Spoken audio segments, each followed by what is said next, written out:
There were 37 people on my lawn holding paper plates and plastic forks. One guy had even brought his own Tupperware container like this was a catered wedding. A toddler was licking his lips. An elderly woman waved at me with the confidence of someone who thought she was expected. And standing proudly at the front of the swarm was Karen, oversized sunglasses, fake pearl necklace, and her signature HOA clipboard like she'd just orchestrated a presidential dinner. I hadn't invited a single one of them. I was still in my slippers. And just as I opened my mouth to speak, someone yelled from the back, "Barbecue time, baby," and the entire mob erupted in applause. That's when I realized the neighborhood's worst mistake wasn't showing up hungry. It was letting Karen think she could serve my generosity on a silver platter without asking me first. And I was about to serve something so hot it would burn her entitlement to the ground. It all started 2 days earlier when I decided to host a low-key backyard barbecue. Nothing fancy. Just some ribs, smoked wings, a few burgers for me and 5 of my closest friends. I even cleaned the grill and rearranged my picnic benches. I love cooking. Not for show, not for Instagram, but because food is the only thing that shuts my brain off. And that Saturday was supposed to be my break from a hellish work week, and a therapy session rolled into one. That's why when Karen strutted into my backyard uninvited while I was seasoning the chicken, I should have known my piece was on borrowed time. She didn't even knock. Just let herself through the side gate like it was her garden. Her high heels clicked on the patio like war drums. I turned and gave her a polite but confused smile.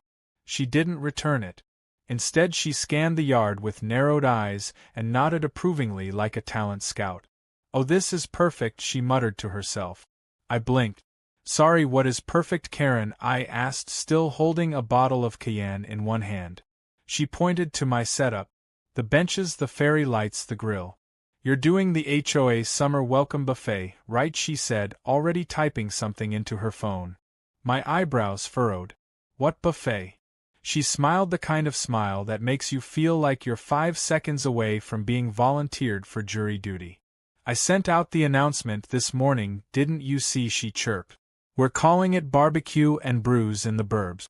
The whole community is super excited. I actually promised them pulled pork, but if you can't do that, just make extra wings." I stared at her for a good 5 seconds, wondering if she'd taken a hit to the head. "Karen, what are you talking about? I never agreed to host anything." That's when her smile thinned into a line. "Oh, don't be like that, Jay. You're always grilling anyway, and people love your food. Plus, this is a great way for you to give back. You know, community spirit and all that." I opened my mouth and then closed it again. Karen, I planned a small private gathering with 5 friends. Not a buffet. And certainly not for the entire neighborhood. She crossed her arms. "You don't need to be so selfish, Jay. You're always cooking alone. Let people enjoy it with you. Besides, the flyers are already out, and I may have mentioned you were covering all food and beverages." I dropped the seasoning bottle. "You what?" She shrugged unapologetically. "Look, it's already gone viral in the HOA group chat. Just don't be a party pooper, okay?" And then, like a storm that ruins a wedding, she turned and walked away with the smugness of someone who just scored a free catering deal for 100.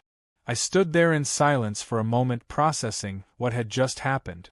Then my phone buzzed. And buzzed again. And again. 25 text messages in 2 minutes. All from people I barely knew, asking what time the buffet started, what dishes they could bring to keep the vibe casual, and whether it was okay to bring their pet. One message just said, "I'll bring wine, but I don't share." I was equal parts furious and bewildered. Karen had not only hijacked my Saturday, she had transformed me from an exhausted cook into the unwitting host of the year. By the time evening rolled in, my grill plans were in shambles. My 5 close friends were already texting me memes of sardine-packed lawn parties. One of them sent me a photo of Karen's flyer posted outside the community pool. It had my name in big letters with free barbecue and unlimited wings as the headline. The background was a stock photo of someone else's backyard. Not even mine. My face turned red. I wasn't just being taken advantage of. I was being advertised. The next morning was worse. A neighbor I barely knew knocked on my door and handed me a box of paper napkins. "Can't wait for the buffet, man," she said with a wink. I was speechless. I nodded slowly and took the box like I had just received my sentence. Then she leaned closer and said, "Karen says you're making your famous sweet chili wings. I've been dying to try them." And with that she was gone. That's when the spark hit me. No, not the metaphorical kind. A real spark of fire as I stood in front of my spice cabinet. Ghost peppers. Carolina Reapers. The kind of peppers that had warning labels on the bags. That's when the plans started forming. I wasn't going to cancel the event. No. I was going to cook. I was going to grill every last wing. And I was going to make sure Karen got exactly what she asked for. Maybe even more.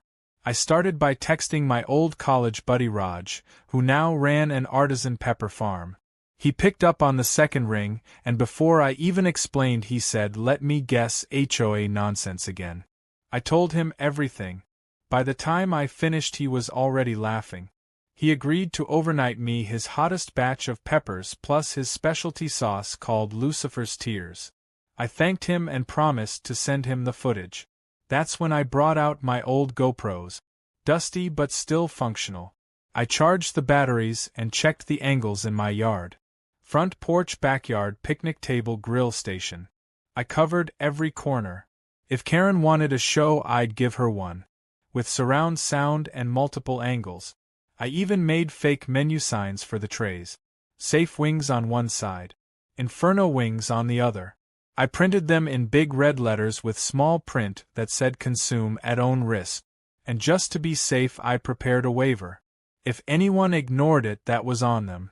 As the sun began to rise on buffet day, I stood in my kitchen like a man preparing for battle. My apron was on, my hair tied back, spices laid out like a war map. I was ready to cook. I was ready to serve. But more importantly, I was ready to watch Karen and her entitlement melt faster than her mascara in a heat wave. And I made sure the cameras would catch every second of it. By the time the morning sun spilled over the rooftops, I was already 3 trays into my wing prep and halfway through a bottle of ghost pepper concentrate that smelled like napalm. The kitchen windows were fogged up, my eyes were watering just from being in the same room as the marinade, and my dog Max had retreated to the guest bedroom after one accidental whiff. I wore gloves, goggles, and an apron that read "Chief of Pain Delivery." The plan was no longer just a prank. It was a culinary statement. Karen wanted heat, attention, and credit. I was about to give her all 3 with enough spice to make a dragon weep. By 9 a.m., the back table was lined with trays labeled Inferno Batch and decoys labeled Regular Wings, which I had purposefully made as mild as oatmeal. The only true edible options would be hidden in the back corner under a cooler lid marked "Reserved for Invited Guests." I had made just enough to feed the 5 people I'd originally invited. Everyone else would dance with the devil, and not even know it until their lips were numb. The GoPros were running on all angles. One at the grill, one near the buffet table, one overlooking the porch, and one positioned across the street to catch wide-angle footage of the chaos to come. Each camera was disguised either as a plant pot or hanging birdhouse. I even placed a sticker on one that read "Smile, it's barbecue time," to make it feel like part of the theme. The final step was setting up the serving station near the back fence. I attached a simple chalkboard sign above it with 2 arrows. One read "Mild for the faint-hearted." The other pointed directly at the tray of glowing red wings and read "Extreme Eaters Only." I made sure to underline it twice and write "Not for Kids" in cap. Then I printed waiver slips and placed a small basket of them on the serving table, just in case any legal-minded neighbor wanted to accuse me of setting a trap. Which, to be honest, I had. I just wasn't stupid enough to do it without plausible deniability. At exactly 10:30, the first knock came. It wasn't one of my 5 friends. It was a couple I'd never seen before. They were dressed like they were attending a summer festival. The man wore a fedora. The woman had sunglasses larger than her face and held a reusable plate with cartoon fruit printed on the rim. They smiled like they belonged. Hey neighbor, she said brightly, we came early to help set up. I blinked. Set up what? She laughed like I just made a dad joke. Karen said you'd appreciate extra hands. We brought folding chairs. I stared at the plastic chairs in her trunk. Then I smiled. Of course. Come on in. Park them by the fire pit. Her husband gave me a thumbs up and said, hope you made a lot of wings. That phrase would become the curse of the day. Within the next half hour, my backyard looked like it was hosting a block party sponsored by a chili company. People flooded in, chatting, laughing, slapping each other on the back. A group of teens started setting up a Bluetooth speaker. 2 kids ran across my lawn chasing a beach ball that knocked over my garden gnome. One guy carried a 6-pack of soda and shouted who brought the karaoke. And then, like a final boss in a video game, Karen arrived. She wore a sun hat with a ribbon, a clipboard in one hand, and a Bluetooth headset that made her look like she was managing Coachella. She strutted in like the queen of the cul-de-sac, already giving out instructions. Tables there, drinks here, and Jay darling, I'll need your garden hose by the swing set in case someone gets sticky fingers. I didn't answer. I didn't need to. The scent of ghost pepper wings was already thick in the air, and it wouldn't be long before it claimed its first victim. Just as I predicted, people rushed the serving station like it was Black Friday. I stood behind it smiling, handing out paper plates, nodding as they complimented the smell. Oh, these look amazing. Are they sweet or tangy?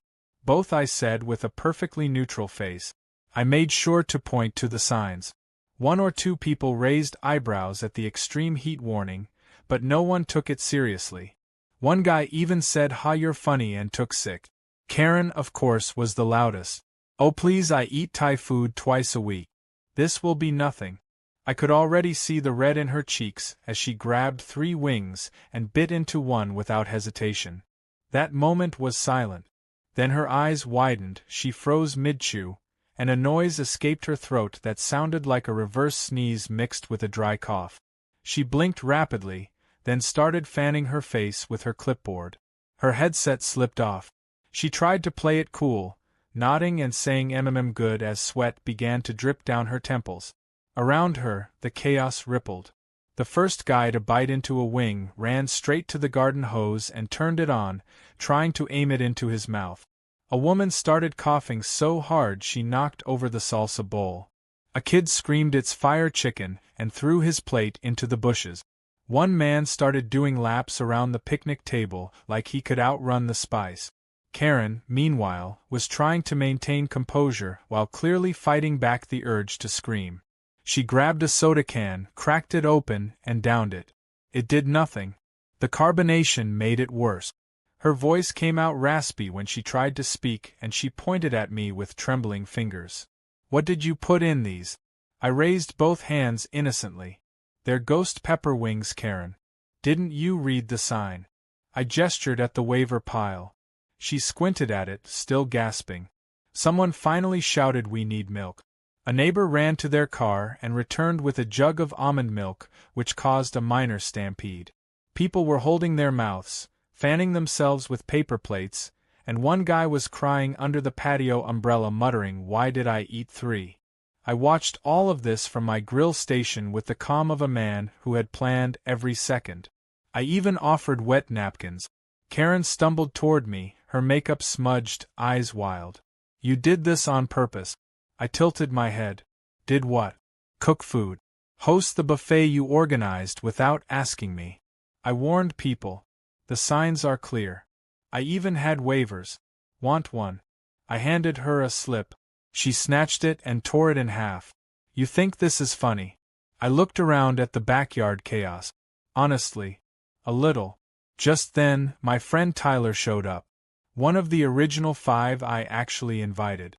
He surveyed the scene, spotted the guy drinking from the hose, and said, "What in the hot sauce hell did I miss?"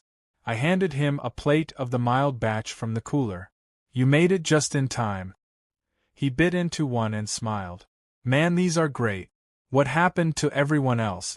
I nodded toward the pepper tray. Karen threw a wing buffet. "I just brought the flavor." He nearly choked laughing. "Dude, remind me never to cross you." I smiled wider. That's the plan. Now past the ranch. By the time the sun began to set, my backyard looked like the aftermath of a food fight in a sauna. People slowly cleared out, still wiping sweat and muttering about lawsuits and tongue damage. Karen stormed out last, her heels sticking in the grass, swearing under her breath. I watched her go and waved. That's when I turned to the nearest camera, winked, and whispered, "Coming soon to your screen, Karen's Spicy Nightmare. Episode 1. Then I turned off the grill. Tomorrow, the real fire would begin online. By the time I uploaded the footage that night, my kitchen still smelled like a war zone of capsaicin and regret. The camera files were crisp, perfectly angled, and captured every glorious second of chaos with high-definition clarity. Karen's face, going from smug to scorched in less than 5 bites, was the crown jewel of it all. One particular shot, where she tried to remain composed while tears streamed down her cheeks and she attempted to give instructions through a mouthful of fire, had the potential to become a meme. I didn't add music, didn't add commentary, just edited together the clips, labeled it the Ghost Wing Incident, and scheduled it to go live the next morning on my food blog and YouTube channel. I wasn't expecting it to explode. Not yet. I just wanted proof. Proof that I didn't bait the neighborhood. That I'd labeled everything. That Karen had created this mess. And, perhaps selfishly, proof that I could take back the narrative after she hijacked my peaceful weekend for her HOA vanity parade. The video barely needed any edit. It practically edited itself. The sequence of guests going from excited to combusting was its own kind of tragicomedy. I added timestamps with tiny captions like "Man tries to rinse tum with soda" and "Karen attempts to sue a jug of milk." One moment in particular, where a teen throws his plate in panic and yells, "Why is my face melting?" had me laughing out loud at 1 a.m. I left in the waiver pile footage, made sure every tray label was visible, and ended with a slow zoom in on the chalkboard that said "Extreme Eaters Only" with Karen in the background, red-faced and fanning her tongue with a HOA flyer. By morning, the video had 50 views. By noon, it had 4,000. By dinner, it had crossed 25,000, and comments were pouring in faster than I could read them. Most people found it hilarious. Some were asking for the recipe. Others were debating whether ghost pepper wings should be classified as chemical warfare. A few even suggested I start a challenge series. I received emails from hot sauce companies, prank video curators, and even a chili farm in Arizona offering to sponsor my next event. But what made me really laugh was a comment that read, "This is why you never RSVP to anything hosted by someone named Karen." The neighborhood, however, was split. Some folks found the whole thing funny and said it served Karen right for overstepping. Others grumbled that I had taken things too far and blamed me for the spice-induced trauma that had swept through our cul-de-sac like a culinary wildfire. The HOA president, Mr. Arnold, called me directly. He sounded like a man who had just been asked to moderate a cage match between two porcupines. "Jay," he said slowly, "I'm not saying I approve of the video, but let's just say I watched it 3 times and spilled my coffee each time Karen tried to scream." I suppressed a grin. "So what happens now?" He sighed. "Karen filed a formal complaint. She wants us to fine you. Possibly even suspend your community privileges." I raised an eyebrow. I didn't know those were a thing. Apparently they weren't until today. Later that afternoon, I received a certified letter from the HOA. It was as dramatic as you'd expect. Words like malicious intent and willful endangerment were tossed around like confetti at a courtroom circus. Karen had drafted a full statement, accusing me of psychological harm, public defamation, and attempting to poison community members with sadistic food trick. She even claimed her sunglasses had melted, and that her lipstick had chemically bonded to her upper lip due to the heat. She ended her letter with a demand for a public apology, removal of the video, and compensation for emotional distress. I read the letter twice. Then I opened my laptop, took a screenshot of the waiver table again, and emailed it to the HOA board along with a simple caption that said, "Kindly refer to Exhibit A." I didn't take the video down. Instead, I uploaded a follow-up. This one was shorter. It was a behind-the-scenes montage of me preparing the wings, showing the label signs, the GoPro placements, the waiver slips being stacked. It was calm, methodical, and quietly devastating to Karen's claims. The caption read in case anyone's still confused. Within 12 hours, that video had half the viewership of the first and twice the impact. Comments turned more vicious against Karen. People started stitching the video, making jokes, reenacting her facial expressions. One guy did a dramatic reading of her HOA letter using opera voice and posted it as Karen's hot wing aria. By the next day, I noticed Karen hadn't posted in the community forum. That was rare. She usually chimed in daily about garbage bins being out of alignment or someone's lawn being 1 inch too wild. But she'd gone silent. It wasn't until I ran into her at the grocery store that I realized the depth of the damage. She was wearing a scarf over her head, giant sunglasses, and walked with a hurried limp like a celebrity dodging paparazzi. I said nothing as I passed her in the hot sauce aisle. She saw me, turned, and immediately walked away without a word. Back home, things had taken a turn. Some neighbors dropped by just to laugh. One brought cookies shaped like flames. Another handed me a sketch of Karen breathing fire. But there were still a few sour faces. One man asked me why I hadn't made everything mild and labeled only the spicy batch. I calmly pointed out that I had done exactly that. He huffed and said, well, maybe next time make everything mild and write a sign that says prank not included. I nodded and thanked him for the feedback, all while mentally preparing a ghost pepper lemonade recipe. The funniest twist came 2 days later when a package arrived on my port. No sender name. Inside was a plastic trophy that read 2025 Cul-de-sac Iron Chef of Spite. Taped to the base was a sticky note that read sorry about Karen. Keep cooking. That was the moment I knew. The neighborhood might not fully admit it, but deep down, most of them appreciated what I'd done. I didn't start a fire. I just handed out matches and asked if they read the warning labels. That evening, I uploaded a final video. Not spicy. Not chaotic. Just a short thank you clip. I stood in front of my grill, thanked the viewers for their support, showed off the trophy, and gave a teaser for a future barbecue episode called The Fire Extinguisher Feast. I didn't mention Karen. I didn't need to. Her silence was louder than anything I could post. As night fell, I sat outside with Max by my side, sipping lemonade and watching the view count tick up like a heartbeat. Somewhere across the street, behind drawn curtains, Karen was probably drafting her next complaint. But I had a new plan. A better one. And this time, it involved something even hotter than wings. It involved the truth, and the entire neighborhood was finally paying attention.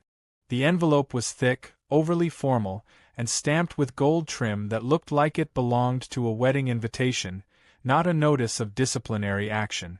But that's exactly what it was. I opened it slowly, already guessing who it was from. Inside, the HOA board, at Karen's insistence, had called for an emergency hearing regarding my quote-unquote aggressive culinary retaliation and failure to maintain peaceful neighborhood dynamic. That last part made me laugh out loud. Karen had practically staged a food riot on my lawn, and I was the one being accused of disturbing the peace. It was scheduled for Friday evening in the HOA conference room, which was really just the library annex behind the pool house. I tossed the letter on the counter and stared at Max, who looked up from his chew toy with mild interest. Well, buddy, looks like we're going to court. Sort of. I arrived 10 minutes early, dressed in a polo shirt and jeans, just casual enough to show I wasn't intimidated. The room already held most of the board and a few nosy neighbors who had probably shown up for the drama. Karen sat at the far end, flanked by a man in a cheap suit who I assumed was her cousin playing pretend lawyer. Her face was tense, her arms crossed tightly, and her lips curled into that same smirk she always used when she thought she had the upper hand. I gave her a polite nod and sat down on the opposite end. The board president, Mr. Arnold, cleared his throat and welcomed everyone before launching into a bland summary of the agenda. I didn't pay attention to his words. I was watching Karen, and more importantly, I was waiting for the moment she'd realize her entire case was about to unravel. She spoke first. With theatrical sincerity, she explained how the ghost pepper wings had caused real distress. Children cried. Adults suffered. One man nearly fainted. She blamed me for everything from public humiliation to potential long-term digestive damage. She even claimed she was having nightmares about flames. Her pretend lawyer chimed in with words like negligence and hostile intent. He cited an obscure HOA rule about community events requiring approval. Karen looked pleased, satisfied even, like she'd finally cornered me.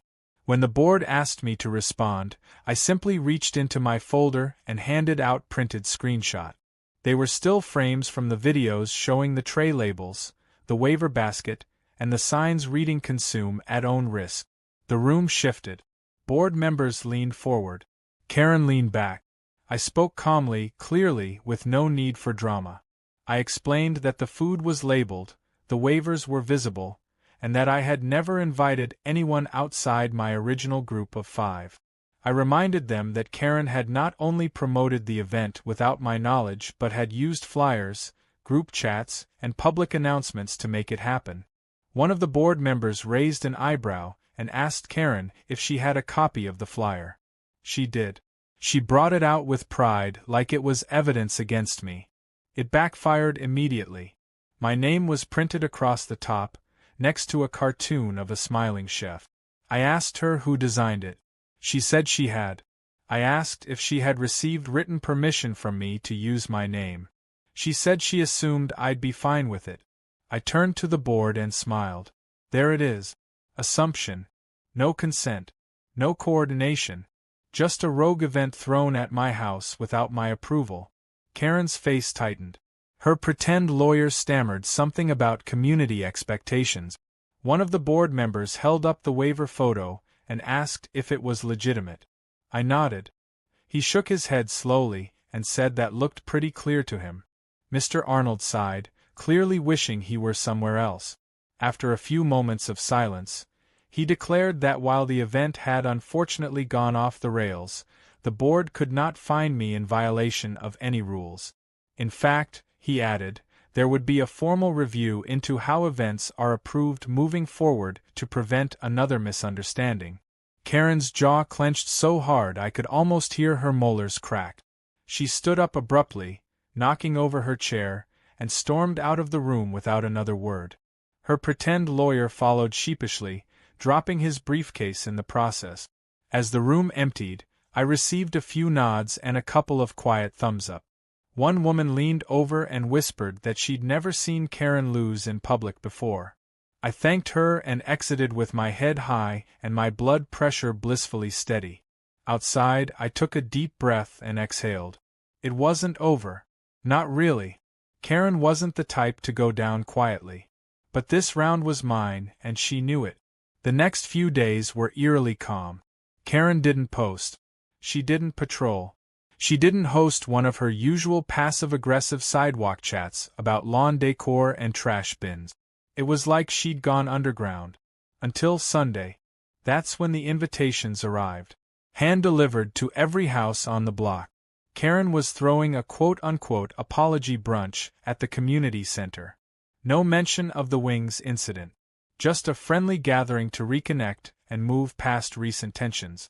I didn't plan to go. I figured she wanted to reclaim her image. But then I got a call from my friend Tyler. He told me someone had sent him a screenshot of a private HOA chat. Karen had apparently told a select few that the brunch was actually a chance to screen her edited video version of the barbecue incident. She planned to share clips that made her look like a victim, reframe the story, and accuse me of setting her up. I laughed. Then I got to work. I arrived at the brunch 15 minutes early, wearing the same calm expression I had worn to the hearing. I brought a laptop, a portable speaker, and a small projector.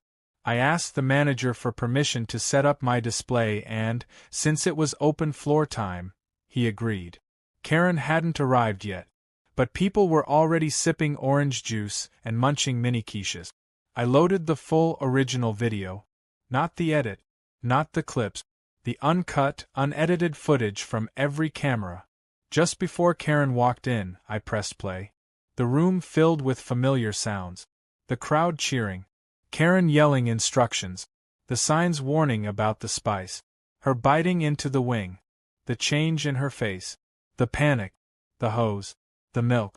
And then, her accusing me while wavers fluttered in the wind. Laughter broke out almost instantly. Some people gasped. Others turned red trying to hold it in. Karen froze in the doorway, her brunch tray trembling in her hands. She saw the video, the expressions on everyone's faces, and her mouth opened, but no words came out. Someone clapped. Then another. Then a full round of applause. It was brutal. It was brilliant. Karen dropped the tray and left without saying a word. The projector stayed on. I let the video loop twice. No one stopped it. By the end, even the most neutral neighbors were smiling at me with the kind of quiet respect usually reserved for local heroes or judges on a cooking show. That night, I received a letter under my door. No name. Just 4 words. She won't be back. I smiled, poured myself a drink, and toasted the screen where Karen's frozen, tear-streaked face looked like a still from a documentary about volcano eruptions.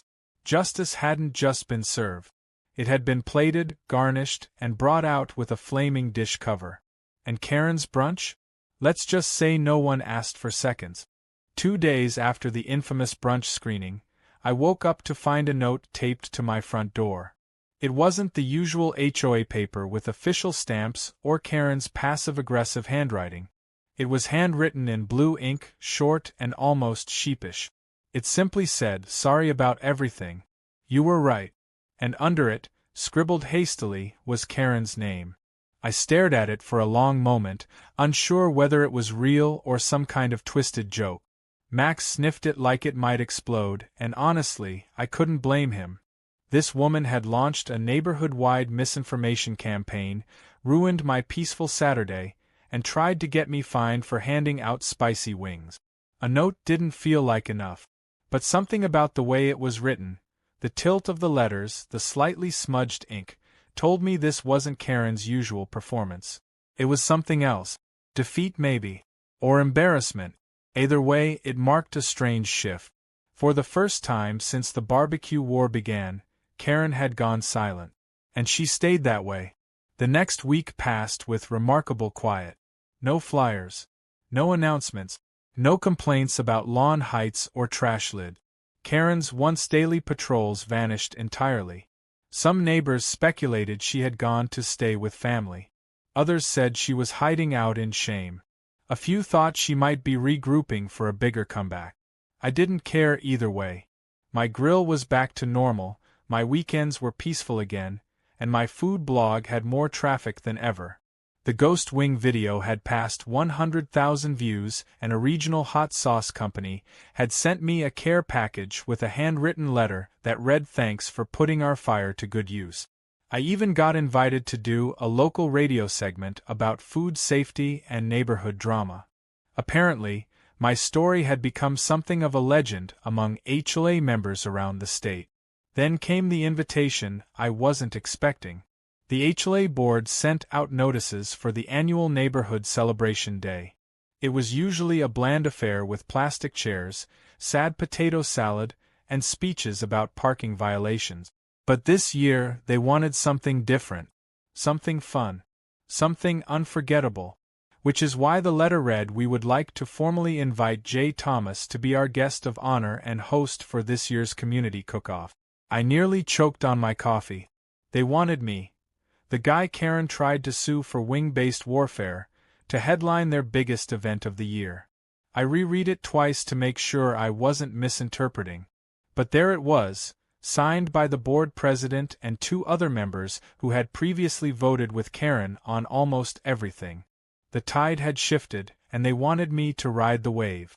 I agreed on one condition: that I could cook what I wanted, the way I wanted, with the message I wanted. They didn't hesitate. "We'd love that," they said. "We trust your judgment." That part almost made me laugh. A few weeks ago they were questioning my intentions. Now they were handing me the main stage. So I started planning. And what I came up with wasn't just a recipe. It was a message. A final course, if you will, to wrap up the entire saga. When the day arrived, the park was filled with booze, music, and more people than I'd seen gather in one place since the last HOA election scandal. There were balloon arches, face painters, and even a bounce house. But right at the center stood my booth. A simple white tent with one big wooden sign. Community feast, no surprises, just spice.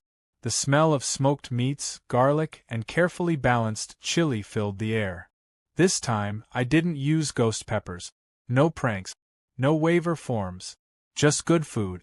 The kind meant to bring people together instead of blowing their taste buds apart. I served wings, ribs, and vegetarian options with clear labels and mild to medium spice levels. No fire alarms needed. People lined up fast. I saw familiar faces, some of the same ones who had cried into the garden hose at my last event. They laughed about it now. Several even asked if I had saved one ghost pepper wing for nostalgia's sake. I said maybe and winked, though I hadn't. I wanted this day to be clean. Something different.